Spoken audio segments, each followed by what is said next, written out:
जिस प्रकार मांस की रखवाली कुत्ता नहीं कर सकता, उसी प्रकार गरीबों की भलाई धनी व्यक्ति नहीं कर सकता। पूर्ण प्रयास करेंगे। जीत हार ये तो पब्लिक के हाथ में है।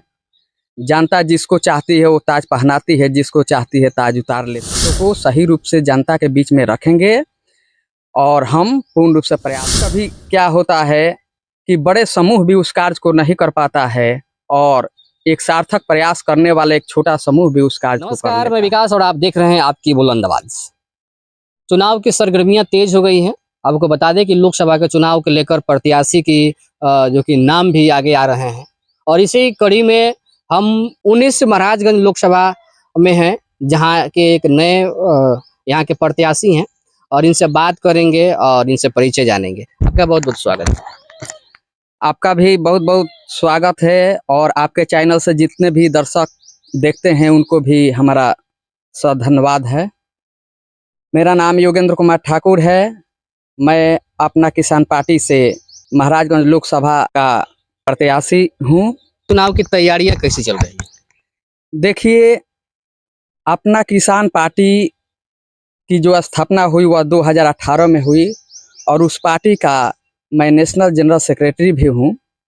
और तैयारी की बात है तो हमारी जो ये पार्टी है 2019 में भी चुनाव लड़ चुकी है, जिसमें पाटलिपुत्रा से इसका तीसरा स्थान आया और 2020 में विधानसभा 43 जगह से यह चुनाव लड़ चुकी है और अर्थ चुनाव में भी नॉमिनेशन कराई थी। पार्टी सारी पहलुओं को देखते हुए यह विचार की कि नहीं, महाराजगंज लोकसभा से योगेंद्र कुमार ठाकुर को टिकट दिया जाए और उन्होंने हमें टिकट देने का आश्वासन दिया और कंफर्म किया। कंफर्म टिकट हो गया है। जैसे कि चुनाव की बात तो एक अलग है कि जो आप प्रोफेसर हैं, इतने अच्छे आपका जो कि एजुकेशन है, फिर आप राजनीतिक में आना चाहते हैं क्यों?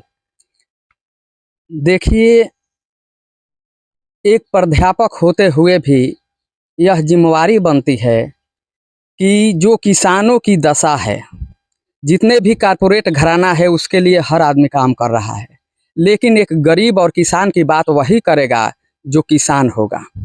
हमारी बात कोई दूसरे व्यक्ति करने नहीं आएंगे, हमारी बात हमें ही पोर्टल पे रखना होगा और उस संदर्भ में हमारे समाज को में सुधार आएगी।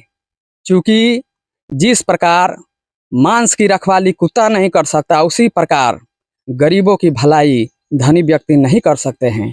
इसलिए हमने सोचा कि पढ़ाई और शैक्षणिक के साथ साथ हम अगर समाज में आते हैं, समाज के बीच में आते हैं और हम अगर चुनाव जीतते हैं तो हम आम जन के लिए और गरीबों के लिए सार्थक प्रयास करेंगे और इस पे खरा उतरने का पूर्ण रूप से प्रयास हम करेंगे।